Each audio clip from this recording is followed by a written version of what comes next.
രേഖ പോയി. ഫോണിൽ അങ്ങനെ കേട്ടതും ഒരു നിമിഷം സ്തംഭിച്ചു നിന്നു ഹരീഷ്. രേഖ തൻ്റെ അമ്മാവൻ്റെ മകൾ. കുഞ്ഞുങ്ങളായിരുന്നപ്പോൾ തന്നെ അവർ തമ്മിലുള്ള വിവാഹം പറഞ്ഞു വെച്ചതായിരുന്നു. സ്വത്ത് തർക്കം രണ്ട് കുടുംബത്തെയും അകറ്റി. അതോടെ ആ വിവാഹ വാഗ്ദാനവും എല്ലാവരും മറന്നു. പരസ്പരം വൈരികളായി. എങ്കിലും രേഖയും ഹരീഷും ഉള്ളിൽ പരസ്പരം കൊണ്ടു നടന്നിരുന്നു.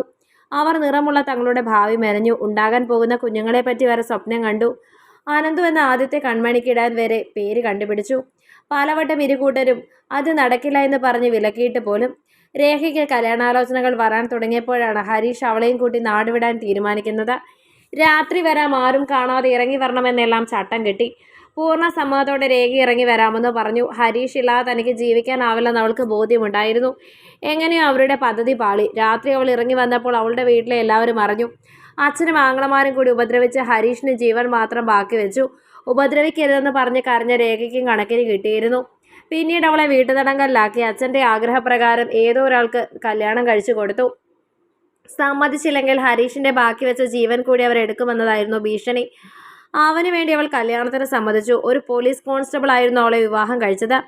രാജേന്ദ്രൻ വെറും ഒരു മുരടൻ. സ്നേഹിക്കപ്പെട്ട് ശീലമില്ലാത്തൊരു അയാൾക്ക് അവളൊരടിമ മാത്രമായിരുന്നു. അയാൾക്ക് വെച്ച് വിളമ്പുന്ന അയാളുടെ ഇംഗിതങ്ങൾക്ക് വഴങ്ങുന്ന വെറും ഒരടിമ. ഇതിനിടയിൽ ആരോ ഹരീഷിൻ്റെ കാര്യം അയാളുടെ ചെവിയിലെത്തിച്ചു. അതുകൂടി അറിഞ്ഞപ്പോൾ അയാളുടെ സ്വഭാവം മൃഗത്തേക്കാൾ കഷ്ടമായിരുന്നു. ഉപദ്രവം സഹിക്കാതെയാകുമ്പോൾ അവൾ പലതവണ വീട്ടിൽ വന്ന് പരാതി പറഞ്ഞതാണ്. എല്ലാം സഹിക്കണം, അത് നിന്റെ കടമയാണ്, അവൻ നിന്റെ ഭർത്താവാണെന്നെല്ലാം പറഞ്ഞ് അവർ അങ്ങോട്ട് തന്നെ വിട്ടു. എവിടെയും ആശ്രയമില്ലെന്ന് അവൾക്ക് ബോധ്യമായി. ഒരിക്കൽ അമ്പലത്തിൽ വെച്ച് ഹരീഷിനെ കണ്ടപ്പോൾ അയാൾ എന്തോ ചോദിച്ചതിന് രേഖ മറുപടി പറഞ്ഞു. അത് കണ്ടുവന്ന രാജേന്ദ്രൻ അവളെ പരസ്യമായി ഉപദ്രവിച്ചു. ആൾക്കാരുടെ മുന്നിൽ വെച്ച്, ഹരീഷിന്റെ മുന്നിൽ വെച്ച്. അത് ഹരീഷിന് താങ്ങാൻ കഴിയുന്നതിലും അപ്പുറമായിരുന്നു. അയാൾ നാട് വിട്ടു. കുറേ നാൾ ബോംബെയിൽ അലഞ്ഞു തിരിഞ്ഞു നടന്നു. പിന്നീട് ഒരു ഹോട്ടലിൽ ജോലി കിട്ടി. മലയാളിയായ ഹോട്ടൽ ഉടമ അവനോട് ദയതോന്നി അവിടെ ജോലി കൊടുത്തതായിരുന്നു. ആ ഹോട്ടൽ ഉടമയുടെ വിശ്വസ്തനായി മാറാൻ ഹരീഷിന് അധിക നാളൊന്നും വേണ്ടി വന്നില്ല. ജോലിക്കാരനിൽ നിന്നും ഹരീഷ് അയാളുടെ മകന്റെ സ്ഥാനത്തെത്തി. ഒടുവിൽ അയാളുടെ മകളെ വിവാഹം കഴിച്ചു കൊടുക്കുന്നതിൽ വരെ എത്തപ്പെട്ടു ആ ബന്ധം. കുഞ്ഞുങ്ങളില്ല എന്ന കാര്യം ഒഴിച്ചാൽ സുഖകരമായിരുന്നു ആ ദാമ്പത്യം. രത്ന, അതായിരുന്നു ഹരീഷിന്റെ ഭാര്യയുടെ പേര്.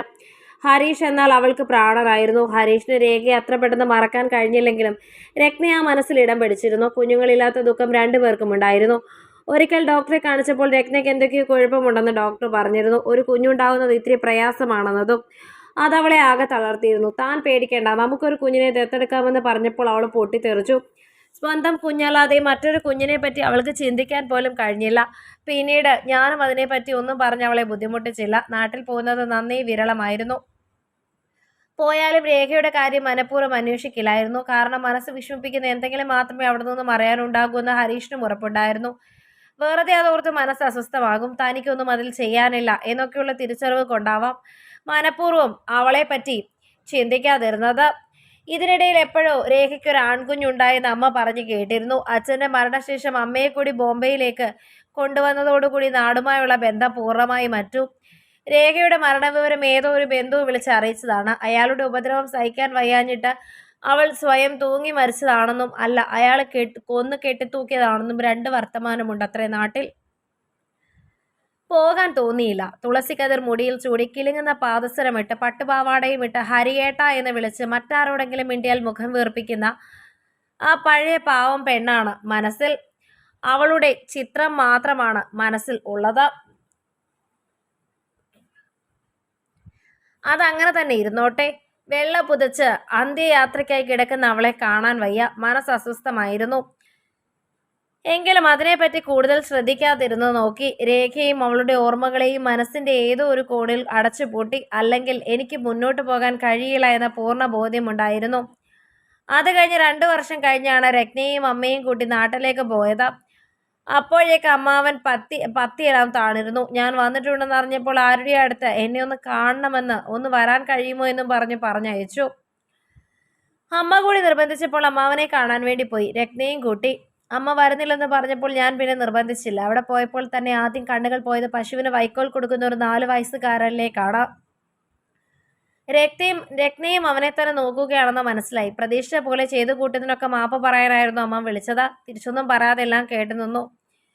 വരുമ്പോൾ കണ്ടത് രേഖയുടെ കുഞ്ഞാണെന്ന തിരിച്ചറിവ് ഒരു വല്ലാത്ത ഷോക്കായിരുന്നു എനിക്ക്. അവൻ അവിടെ അമ്മാവന്റെയും ഭാര്യയുടെയും ജോലിയൊക്കെ ചെയ്ത് കഴിഞ്ഞു കൂടുകയാണത്രേ.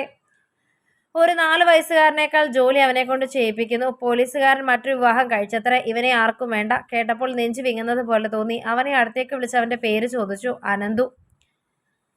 അത് കേട്ടതും പൊട്ടിപ്പോയിരുന്നു ഞാൻ. രേഖയുടെ അതേ ഛായയായിരുന്നു അവനും. രത്നയെ ഒന്നുകൂടി ഞാൻ മെല്ലെ അവിടെ നിന്നും നടന്നു.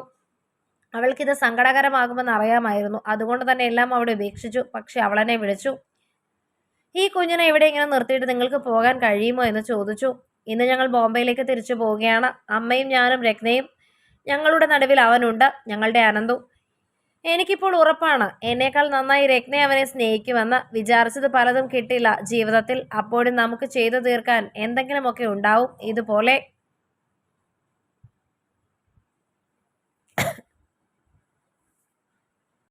കഥ നിങ്ങൾക്കിഷ്ടമായെങ്കിൽ ലൈക്ക് ചെയ്യൂ. നിങ്ങളുടെ അഭിപ്രായങ്ങൾ കമൻ്റായി രേഖപ്പെടുത്തൂ. കൂടുതൽ കഥകൾ കേൾക്കാൻ ഈ ചാനൽ സബ്സ്ക്രൈബ്